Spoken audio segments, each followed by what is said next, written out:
வணக்கம், welcome to foods of India. இன்றைக்கி நம்ம ஃப்ரெஷ்ஷான சுண்டைக்காயை வச்சு நல்ல காரசாரமான காரக்குழம்பு எப்படி ரெடி பண்ணலான்னு தான் பார்க்க போகிறோம். ஏற்கனவே நம்ம சேனலில் மசாலா வறுத்தரைச்சி ரெடி பண்ண சுண்டைக்காய் காரக்குழம்பு வீடியோ அப்லோட் பண்ணியிருக்கோம். அந்த வீடியோட லிங்க் கீழே டிஸ்கிரிப்ஷனில் இருக்குது. இந்த காரக்குழம்பு அந்த மாதிரி மசாலா வறுத்து அரைக்காமல் ரொம்ப ஈஸியாக உடனே செய்கிற மாதிரி இருக்கும். வாங்க இந்த சுண்டைக்காய் காரக்குழம்பை இப்போ நம்ம ரெடி பண்ணிடுவோம்.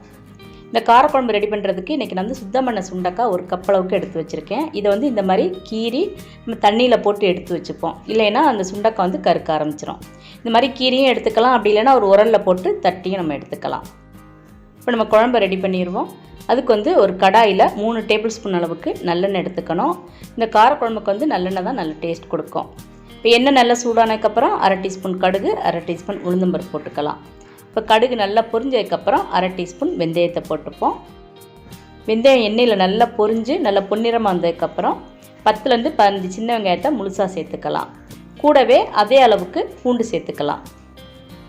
பெரிய பூண்டாக இருந்துச்சுன்னா அதை 2ஆக கீறி போட்டுக்கலாம். இப்போ கொஞ்சமாக கறிவேப்பிலை சேர்த்துக்கலாம்.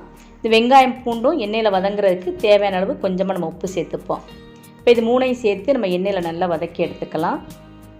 1 நிமிஷம் இந்த மாதிரி எண்ணெயில் வதங்கினதுக்கப்புறம் நம்ம நறுக்கி எடுத்து வச்சுருக்க அந்த சுண்டைக்காயை இதில் சேர்த்துக்கணும். சுண்டைக்காய் சேர்த்து அந்த சுண்டைக்காயோட கலர் நல்லா மாறி வரணும். அது வரைக்கும் இதை எண்ணெயில் நல்லா வதக்கி எடுத்துக்கணும்.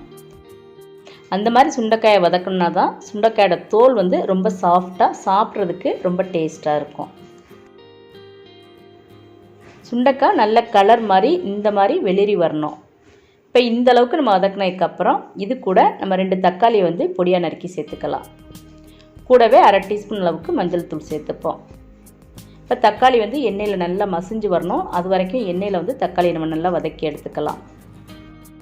தக்காளி எண்ணெயில் நல்லா இந்த மாதிரி வதங்கினதுக்கப்புறம் ஒரு பெரிய நெல்லிக்காய் அளவு புளி எடுத்து தண்ணியில் நல்லா ஊற வச்சு கரைச்சி அந்த புளி தண்ணி இதில் ஊற்றி எடுத்துக்கணும். இந்த குழம்புக்கு தேவையான அளவு நம்ம உப்பு சேர்த்துட்டு இந்த புளியோட பச்சை வாசம் போகிற வரைக்கும் இதை நல்லா கொதிக்க விட்டுக்கணும். இப்போ புளியோட பச்சை வாசம் போனதுக்கப்புறம் நம்ம 3 டேபிள் ஸ்பூன் அளவுக்கு சாம்பார் பொடி எடுத்து அதை இதில் சேர்த்துக்கணும். நான் சாம்பார் பொடியை இந்த மாதிரி தண்ணியில் கரைச்சி விட்டுக்கிறேன். அந்த மாதிரி விடும்போது அந்த சாம்பார் பொடி குழம்புல கட்டிவிடாமல் இருக்கும். சாம்பார் பொடி சேர்த்து நல்லா மிக்ஸ் பண்ண உடனேயே அந்த குழம்பு நல்லா கெட்டி கொடுக்க ஆரம்பிச்சிடும். இப்போ இது நல்லா கொதித்து வரும்போது நம்ம ஒரு 1/2 டீஸ்பூன் அளவுக்கு வெல்லம் சேர்த்துக்கலாம். அந்த மாதிரி வெல்லம் சேர்த்தோம்னா அந்த குழம்பு நல்லா டேஸ்ட் கொடுக்கும். சுண்டைக்காய் நம்ம எண்ணெயில் வதக்கும் போதே நல்லா வெந்து வந்துடும். அதனால் தனியாக அதை வேகணுங்கிற தேவையெல்லாம் கிடையாது. இப்போ நம்ம அடுப்பை சிம்மில் வச்சு ஒரு மூடி போட்டு மூடி 5 நிமிஷம் அப்படியே ரெஸ்ட்டில் விட்டோம்னா எண்ணெய் நல்லா பிரிஞ்சு இந்த மாதிரி வரும். அவ்வளோதான், நம்ம அடுப்பை ஆஃப் பண்ணிடலாம். இப்போ நம்மளோட டேஸ்டியான பச்சை சுண்டைக்காய் காரக்குழம்பு ரெடியாக இருக்குது. இந்த சுண்டைக்காய் காரக்குழம்பை நம்ம 2 நாள் ஸ்டோர் பண்ணி வச்சு கூட சாப்பிட்டுக்கலாம். ரொம்ப டேஸ்ட்டாக இருக்கும். இந்த ஹெல்த்தியான பச்சை சுண்டைக்காய் காரக்குழம்பை நீங்களும் ட்ரை பண்ணி பாருங்கள். இந்த வீடியோ உங்களுக்கு பிடிச்சிருந்தேன்னா லைக் பண்ணுங்கள், ஷேர் பண்ணுங்கள். மறக்காமல் ஃபுட்ஸ் ஆஃப் இந்தியா சேனலை சப்ஸ்கிரைப் பண்ணுங்கள். தேங்க்ஸ் ஃபார் வாட்சிங்.